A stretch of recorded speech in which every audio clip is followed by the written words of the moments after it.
10월 17일 처음 저희가 이 강의록을 시작해서 이번에 두 번째 시간을 마련했습니다.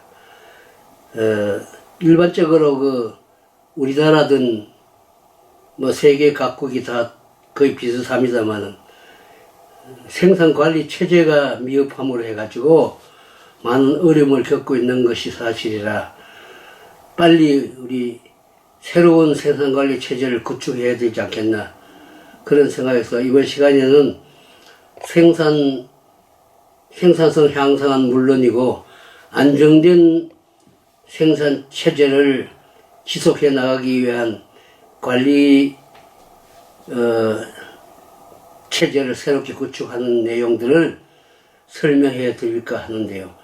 목적은 그렇게 시키게 되는 특별한 이유는 생산성 향상을 보다 덜 힘들이고 더 효과적으로 하기 위한 게 아니겠습니까? 그래서 우선 일하는 모든 사람들이 생산성 향상이 가능해질 수 있는 그 길을 모두 아는 게 우선 돼야 될 것 같아서요. 먼저 생산성 향상을 가능하게 할 수 있는 방안을 몇 가지 말씀드리기로 하겠습니다. 하루 정해진 일과를 수행하는 가운데 생산을 위해서 사용되어지는 시간이 많고 생산과 전혀 무관한 곳에 사용되는 시간이 줄어들어야 될 것 같아서요. 그러면 그러기 위해서 생산성 향상이 안 되는 시간, 생산성을 위해서 행하는 일이 아닌 것들을 최소화시키는 것이 생산성 향상의 한 길입니다. 예를 들면 화장실에 갔다 왔다 하는 것도 물론 작업을 하는 시간은 아니지만은 생산성 향상을 위해서는 그런 시간마저 갖지 말라는 얘기는 아니죠. 그거는 필요한 시간이니까 생산성 향상과 관계되는 어떤 작업 시간에 안에서도 그런 시간은 필요하거든요. 그래서 전혀 생산성 향상과 연관돼서 행하는 시간이 아닌 것이 여러 가지가 있습니다만은 그렇게 화장실을 다녀와야 된다든가 회사에서 지시하는 어떤 기록을 해야 될 시간이라든가 뭔가 지시된 내용을 따르기 위해서 일어났다 앉아야 되는 시간이라든가 이런 것들은 필요한 여유 시간이라 그래서 필요 여유율 이렇게 얘기를 해요. 그래서 생산을 하기 위해서는 꼭 필요한 행위를 해야 되지 않아요. 그런 것들은 필요 여유율에 해당이 돼서 괜찮은데 그 외의 것들 제품이 땅바닥에 떨어져서 주워 올려야 되는 것으로 시간을 낭비한다든가 땀을 닦느라고 시간을 낭비한다든가 갑자기 기계가 고장이 나서 고치는 걸로 해서 일을 못하게 된다든가 실이 끊어져서 재봉사를 끊어졌으니까 이어지잖아요. 이어지는 일이라든가 이런 일, 그 외에도 일감이 적기에 도착하지 못해서 그 일감을 기다리고 있는 시간이라든가 여러 가지 있을 수 있습니다. 이런 것들이 불필요한 여유율이라 그래요. 그래서 불필요한 여유율을 배제시키고 필요한 여유율만 활용하는 그런 상태에서 나머지는 전부 일을 행하는 데 쓰이도록 하는 것. 다시 말해서 가동률을 높이는 거죠. 상당히 높은 가동률을 유지시키면서 적정 필요율에 해당되는 그런 여유들만 쓰게끔 하는 것. 이런 상태로 유지시키는 것이 생산성 향상의 가장 큰 지름길이 아닐까. 두 번째는 이 공정이 말이지. 쓸데없는 공정을 많이 하면은 큰 낭비가 되는 거잖아요. 그래서 꼭 필요한 공정만 하게 해야 되겠다. 생산성 향상을 위해서 불가피하게 생산 업무를 위해서 불가피하게 써야 될 공정들, 뭐 집어가지고 박아가지고 놓고 집어서 박아서 놓고 하는 것은 한 작업을 위해서 불가피하게 해야 될 일들인데, 그것을 집어서 뒤집어서 받게 된다든가 집어서 다시 확인을 하고 놓게 된다든가 하는 이런 가외의 동작을 해야 되는 이런 것들로 해서 한 공정에 소요되는 시간을 더 걸리게 만들면은 그건 절대 잘못된 거죠. 그래서 집어서 박아서 놓으면 되게끔 집어서 박아서 놓는 것이 사이클로 되풀이되는 이런 가운데 리듬을 탈 수 있게끔 이어가는 것이 정상적인 작업이 아니겠습니까? 그래서 이러한 공정을 정확하게 이렇게 정상적인 동작이 이어지게끔 유지시키는 것이 생산성 향상의 하나의 지름길인데, 그 외적인 동작이 더해져 가지고 쓸데없이 많은 시간을 걸리게 공정에 소요된 시간을 늘 크게 만드는 것이 상당히 그게 저해되는 요인의 하나거든요. 그런 걸 우리가 해서는 안 됩니다. 그래서 그런 것들을 배제시키는 활동이 관리 활동이 또 하나가 되는데, 문제는 그런 정상적이라고 생각했던 것마저 안 해도 되게끔 만들면은 더 좋은 거죠. 그래서 뭐 시루시루 해줘야 될 일을 안 하고 할 수 있으면 그 공정 자체가 줄어드니까 그 상당히 유리한 겁니다. 그 공정과 관계되는 여러 가지 불합리한 요인들을 배제시키기 위해서 관리자들이 항상 크게 역할을 해야 돼요. 근데 그런 면에서 좀 작업원들한테 맡겨놓고 일을 하면은 잘 안 되죠. 그게 어려워요. 그래서 옛날에 그 하던 작업원 개개인의 역량에 의존하는 건 안 된다, 이런 얘기입니다. 그리고 관리자가 그런 역할을 해줘야 되니까 새로운 관리 체제가 지금 필요한 거죠. 그런 것뿐만 아니라 이 작업 동작을 말이죠, 아주 적게 하는 것이 생산성 향상에 아주 유리하잖아요. 그래서 작업 동작을 크게 하는 것보다 적은 것이 좋다. 그래서 옷을 집어서 박는다면은 재료를 집어오기 위한 재료를 놓아두는 위치마저도 멀리 두면 안 됩니다. 가까이 둬야 돼요. 그래서 손을 이렇게 움직여서 다 할 수 있는 이 범주 안에서 항상 이루어지게끔 여건을 맞춰주는 것이 그 말이에요. 그래서 재료를 놓을 수 있는 놓음대의 높이도 손이 닿을 수 있는 정도의 높이, 약 54cm. 그리고 이 재료가 그냥 손만 내밀면은 닿아서 집어올 수 있어야지, 몸을 틀어서 집어와야 되면은 벌써 잘못된 거예요, 그게. 그래서 박음질이 끝나고 나서 끝난 이 제품을 다음 공정 작업을 위해서 가져오는 것보다는 내려간 채로 놓이게 만드는 것이 훨씬 유리하거든요. 그래서 씹어서 박아서 놓으면은 그냥 놓으면 그 다음 작업자가 그 놓여 있는 것을 그냥 계속해서 집어서 작업을 이어갈 수 있도록 이렇게 라인을 구축해야 되겠죠. 그리고 이 작업을 연결해 놓는 것도 이 거리가 너무 멀리 놓으면 안 돼요. 장소가 넓게 쓴다고 해서 작업자 한 사람 한 사람 일하는 위치를 갖다가 뚝뚝 떨어지게 해 놓으면은 그마치 손실입니다. 손실이 큰 거예요, 그게. 그리 옮겨가는 과정이 또 필요하니까 항상 제목틀과 나와는 주먹 2개 정도예요. 주먹 2개 정도의 거리를 유지하고 박아서 올라가든 넘어가는 단계 뒷사람이 일을 해야 될 제목틀 위치는 이것이 등에 닿으면 더 좋아요. 내 뒤에 한 작업자의 제목틀이 등에 닿으면은 제일 가까운 거죠. 바로 떨어지니까 여기서 집어서 바로 할 수 있으니까 제목틀 거리를 가까이 놔두는 것이 제품의 이동 거리를 짧게 해주는 거니까 생산성 향상에 많은 도움이 됩니다. 그리고 방향도 그래요.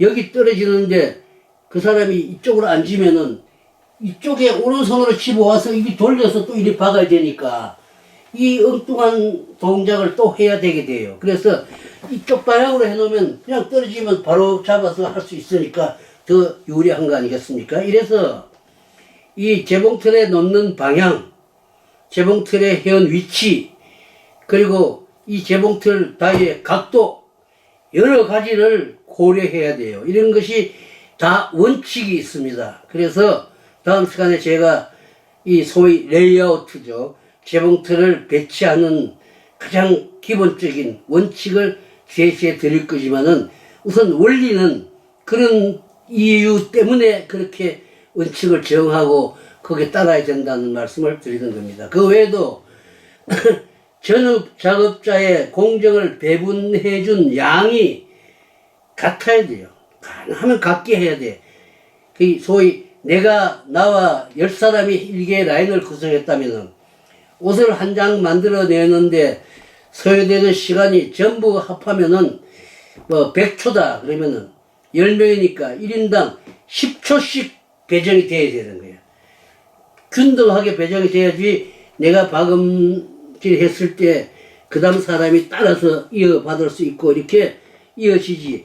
나는 15초에 해야 될 작업량을 가지고 있고 그 사람은 9초의 작업을 양을 한 사람 그런 물량을 받아서 한다면은 항상 그 사람은 기다리게 돼요.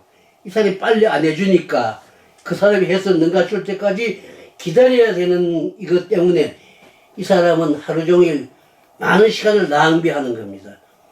그리고 지금까지는 낭비를 하든 말든 앉아 있으면 돈 줄 때니까 그런 대로 괜찮지만은 하는 작업 양에 따라서 뭐 성과급이 지급되는 이런 제도가 있다면은 이 사람 맨날 돈을 적게 살 수밖에 없잖아요. 자기 물량이 공급이 안 돼서 일을 못해도 어쩔 수 없이 되는 거예요. 그래서 균등하게 작업 양을 배분해 주는 이것이 또한 원칙이 있어요. 그것이 공정 편성의 원칙입니다.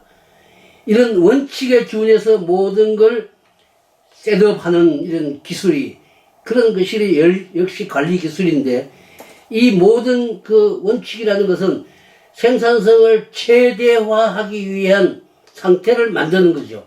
우리가 갖고 있는 모든 능력을 최대로 과용할 수 있는 상태를 유지시키기 위한 그런 방편들이 이런 제도적으로 이렇게 정해져 있습니다. 그래서 그런 것들을 앞으로 우리는 공부를 해야지 그것도 모르는 사람이 목소리만 높다고 되는 게 아니에요. 관리자가. 그래서 앞으로 그리고 땀수도 그래요. 가공 지도서상에 이 소매를 달 때는 몇 땀을 유지시키세요. 그러니까 조밀한 게 좋은 줄 알아 사람들이. 조밀한 게 좋은 게 아니에요. 조밀해야 될 때 조밀하고 느슨해야 될 때 느슨하게 하는 거예요. 자, 진우이 초벌박이 같은 거. 초벌박이를 쫌쫌하게 박으면 안 돼요. 제품 다 버려요. 그건 느슨하게 박고 스티치 할 때 초밀하게 하는 거예요.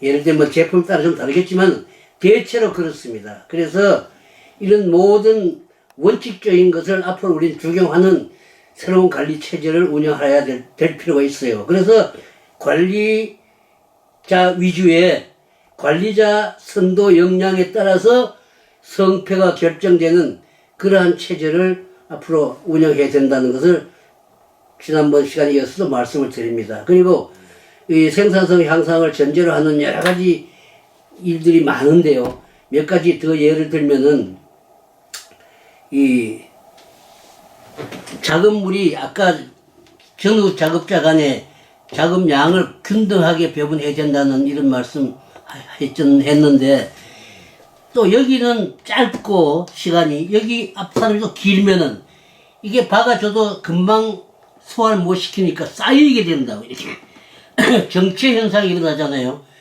그러면 내가 말이지 빨리 더 쌓이게 하려고 하진 않아요.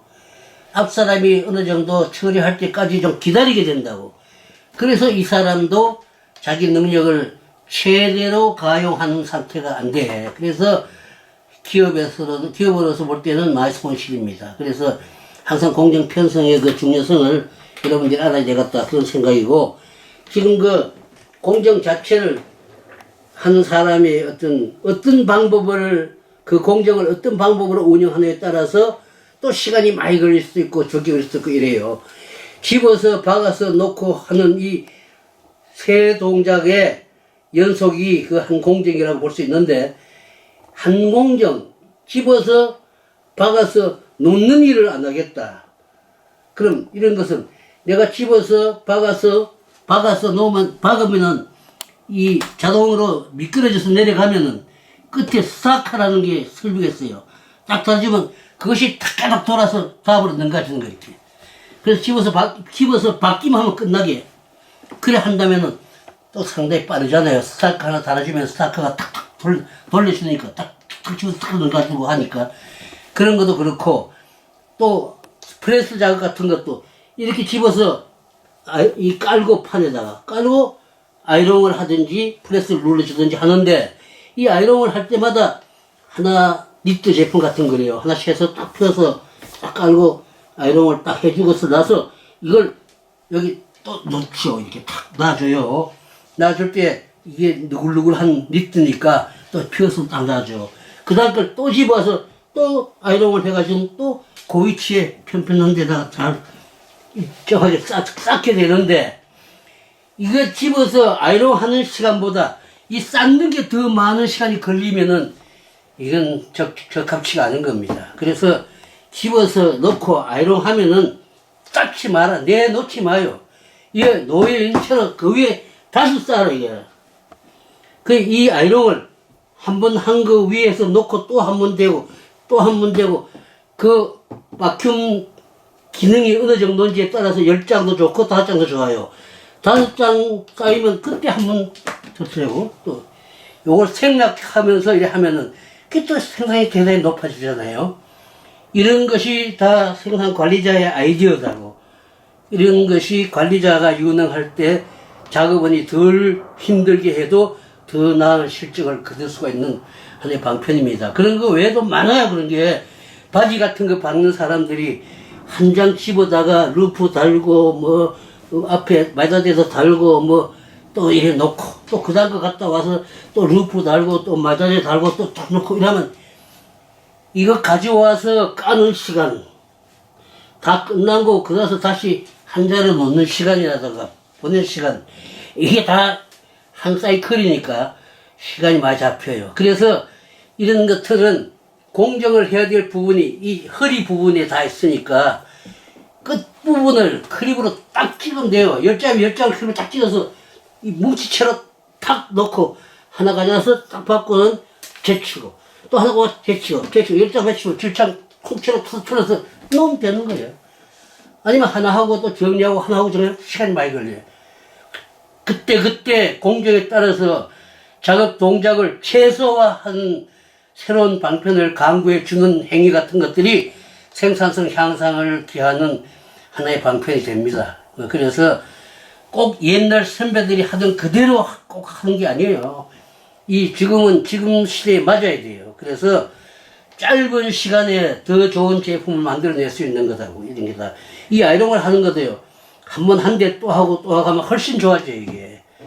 그래서 여러분들한테 그런 것들이 결과적으로 생산성 향상을 기하는데 크게 도움이 되는 일들인데, 그렇게 도움이 되게 만드는 방향이 그런 방향이다. 그것을 관리자가 앞장서서 해줘야지 생산성이 향상될 수가 있기 때문에 관리자 역량에 의해서 움직이게 하고, 그 관리자를 유능한 관리자로 길러야 돼요. 꾸준히 공부를 하고 잘하는 공장에 구경도 시키고, 그리고 책도 보면서 연구하면서 기업을 발전시켜 나갈 수 있지 않겠나, 그런 생각입니다. 그래서 관리자 주도 생산 체제로의 전환이 그래서 필요하다는 거.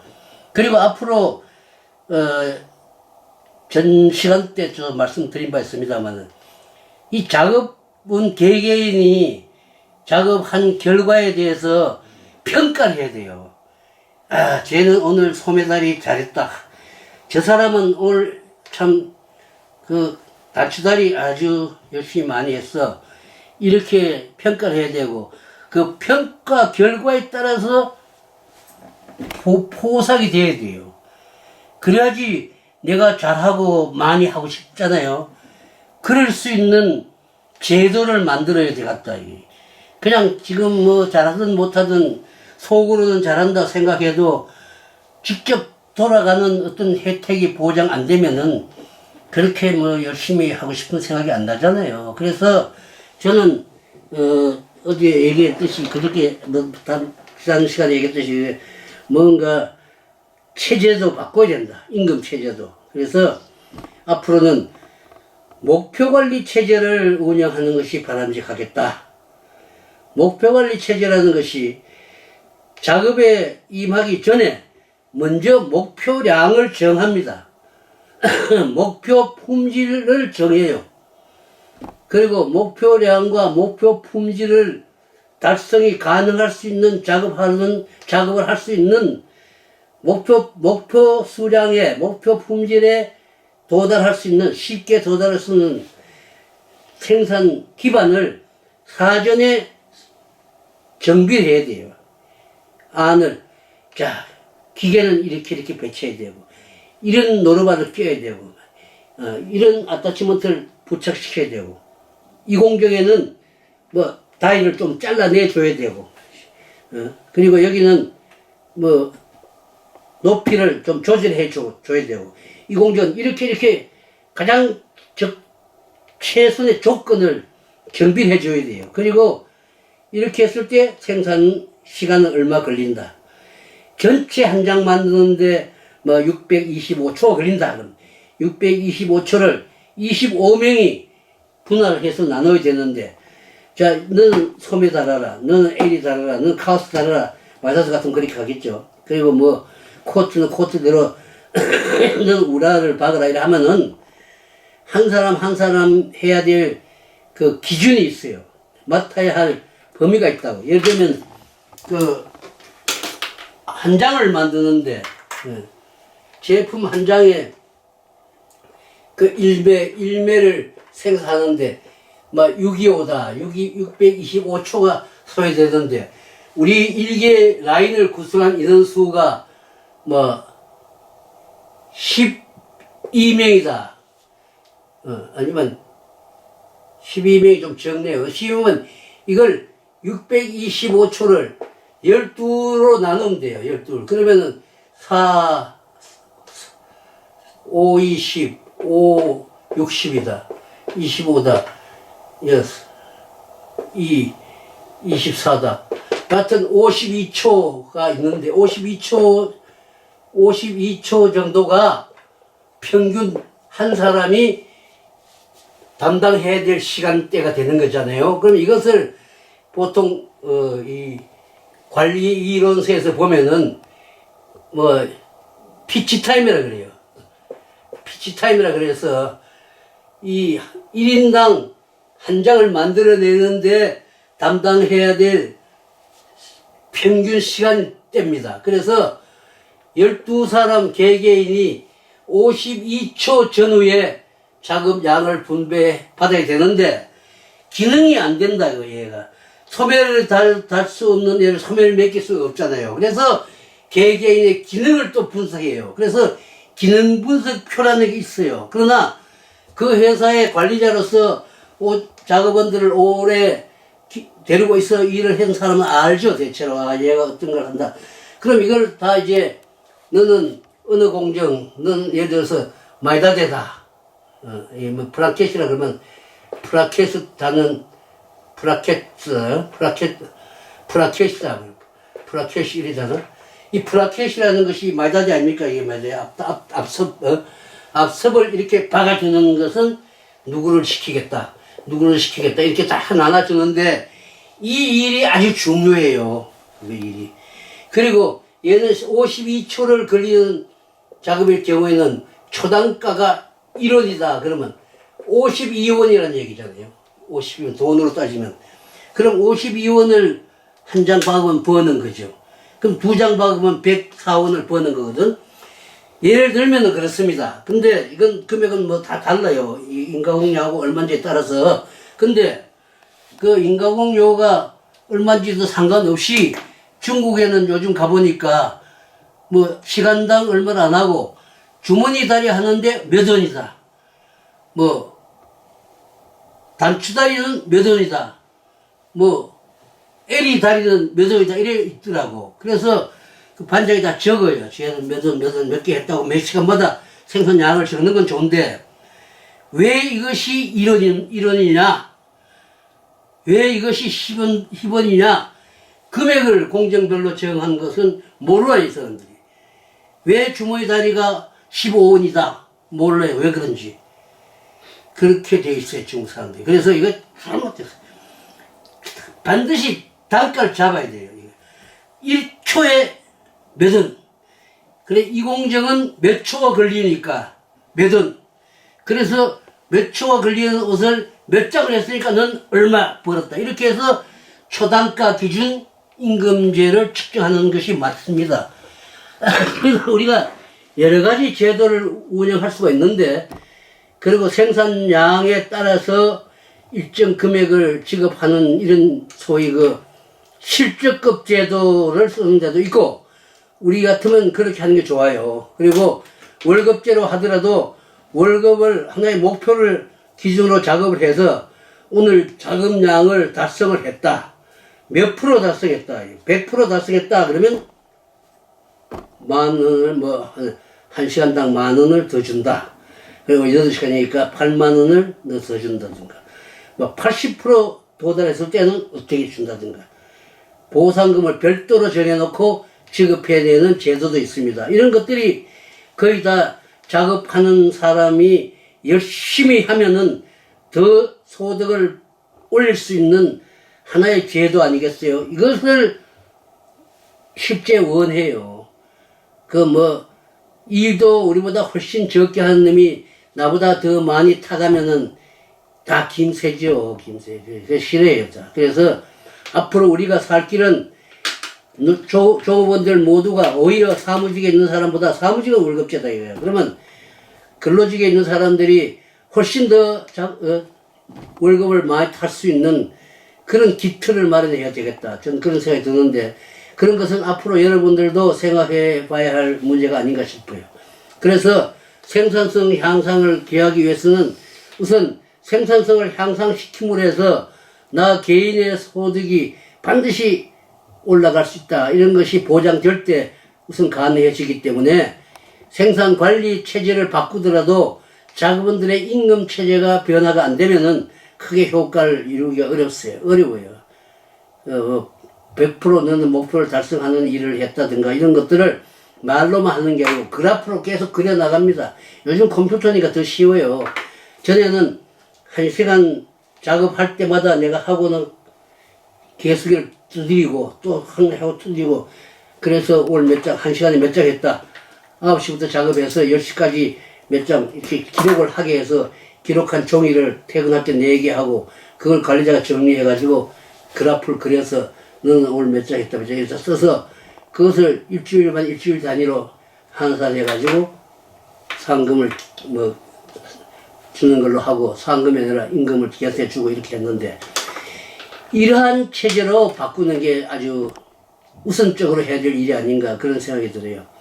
그동안 우리 종업원들 개개인의 기능도에 많이 의존해오는 제도를 운영하면서 월급제로 해왔기 때문에 많이 침체됐어요. 지금 자기 기량을 높여야 할 필요도 못 느껴요. 자기가 일한 만치 소득을 얻을 수 있는 그런 상태가 됐을 때 자기가 더 빨리 할 수 있는 길을 찾기도 하고, 더 기계 성능이 더 우수하게 내가 기사한테 좀 빨리빨리 고쳐달라고 얘기도 하고, 뭔가 좀 발전적인 쪽으로 모두 신경을 쓰지. 지금 뭐 고장 났으면 좋겠어요. 고장 일 안 하게. 그래도 월급도 같이 주니까. 이거 뭐지 부러졌으면 좋겠다. 고치기 힘든 거. 그 한동안 고치느라고 시간 보이면 그동안 자기 놓으니까. 아니면 남의 거 도와주면은 그 도와주는 게 일이 되겠습니까? 마지못해 눈 피하는 거지. 그래서 하는 척 하는 거지. 야, 너 이랬으면 일 좀 도와주라. 이런 말 하는데 그렇게 하면 안 돼요. 아니면 이거 L이 몇 개 올파가 다오. 이렇게 하면 몰라. 그래서 어쨌든 생산성 향상을 전제로 하는 여러 가지 일들을 강구하고 진행해야 되는데 우선 생산성 향상이 가능할 수 있는 길을 항상 머릿속에 넣어야 되잖아요. 그래서 작업자의 동작을 적게 만들어줘야 되겠다. 그러기 위해서는 자봉틀 거리를 가까이 해줘야 되겠다. 불을 더 밝게 해줘야 되겠다. 아니, 이거 보니까 안 보이니까 좀 밝아서 쉽게 보이게 해주는 것도 동작을 적게 하는 게 아니겠어요? 뭐 환기를 좀 좋게 해줘야겠다.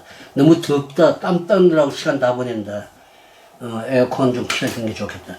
이런 등등 뭔가를 해야 될 필요를 느낄 때 그걸로 인해 가지고 새로운 게 자꾸 발전돼 나가는 거라고 좀 생각이 되거든요. 그래서 오늘 이 시간에는 생산 관리자가 역할을 하는 역할을 함으로 해서 모든 게 더 좋아질 수 있는 그런 체제로 구축이 되어야 된다. 그러려면 생산 관리자가 우선 선도해야 될 방향을 알고 해야죠. 그래서 생산성 향상이 우선이니까 생산성 향상이 가능할 수 있는 여러 가지 방법들을 늘 염두에 두고 그렇게 임하게 해야 된다. 그래서 생산 관리자가 해야 될 일은 현장에 생산하는 과정에서 가운데에서 보다 생산성이 높고 그런 결과가 좋아지도록 하는 역할, 지도하는 역할, 선도하는 역할이 있고 그 이전에 생산을 위한 사전 계획을 수립하는 능력이 또 있어야 돼요. 목표 생산량을 정하는 것. 목표 생산량을 정하기 위해서는 현상 자기가 활용할 수 있는 관리자의 역량이 얼마나 되는지도 알아야 되잖아요. 그 역량에 준해서 목표량을 정해야지 그 사람 역량으로 도저히 할 수도 없는 걸 목표로 정해놓고 그냥 하라 그러면 안 돼요. 그거 할 수가 없어요. 그래서 이런 것들을 우리가 이제 공부를 해야 됩니다. 그동안 몰랐던 거는 우리나라에서 그런 걸 가르쳐 주는 사람도 없어요. 다른 나라도 없어요, 요새. 일본도 요새 없어졌어요. 일본 봉제과학 연구소가 문 닫은 지가 벌써 10년이 넘었습니다. 그럼 우리도 이제 오래됐어요. 오래됐지만은 지금 새로 이제 해야 될 때가 됐어요. 다 공부를 해야 돼요.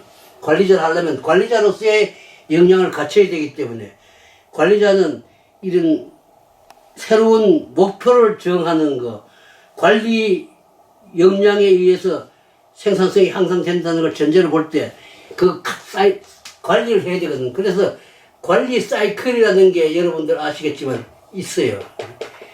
뭐 어떻게 하는 건가 하면 제일 처음에 계획을 세우는 일이에요.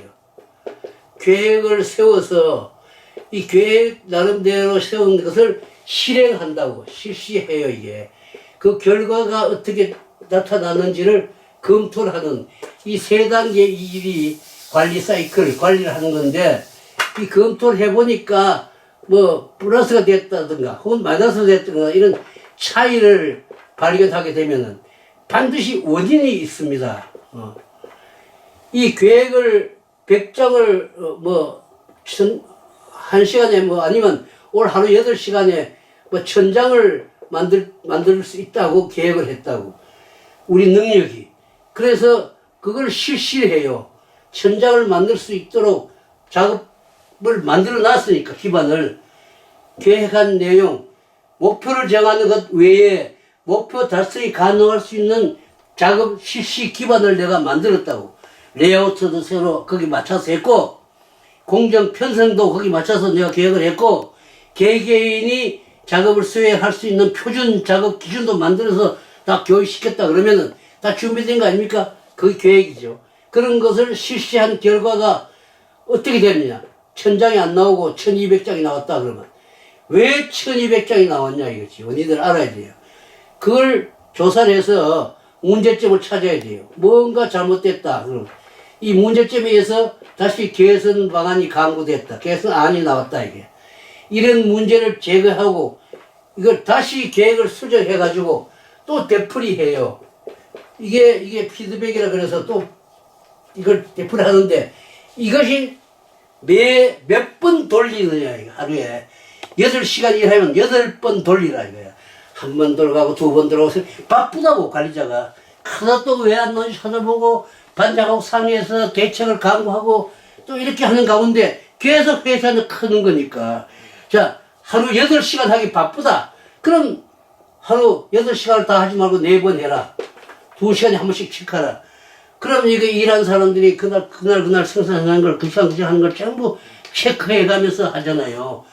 그래서 내가 한 일을 이번 시간에 몇 장을 했는지 체크해 가면서 할 때 더 하고 싶어지는 거예요, 사람이. 이런 것이 제도적으로 일을 하게 만드는 방편이에요. 제도 자체가 모두가 열심히 일하고 땀 흘리게 되고 말이지. 그래서 땀 흘리고 나오면 뭐 새끼라도 하나 사주면 좋아하겠죠. 뭐 이런 뭔가 생산성 향상을 전제로 하는 새로운 체제를 우리가 도입을 하자. 난 그겁니다. 그 체제 도입 방안이 쉬운 거예요, 이렇게. 관리 사이클을 그대로 활용하는 체제로 돌아가야겠다.